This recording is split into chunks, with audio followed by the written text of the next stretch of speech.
رات کو سوتے ہوئے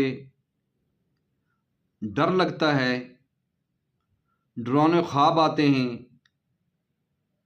اور مجھے نیند نہیں آتی ہے،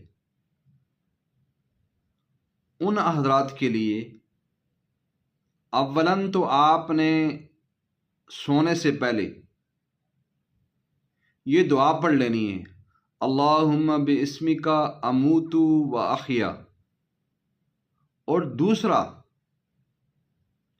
آپ نے مسنون دعاؤں کا اہتمام کرنا ہے۔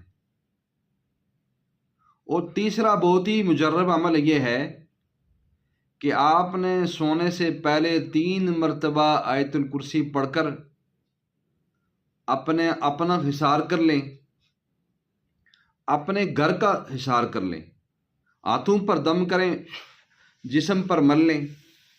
اس سے یہ کہ اللہ آپ کی حفاظت بھی فرمائیں گے، آپ کے گھر کی بھی حفاظت ہوگی، آپ کا گھر چوری سے چکاری سے محفوظ رہے گا۔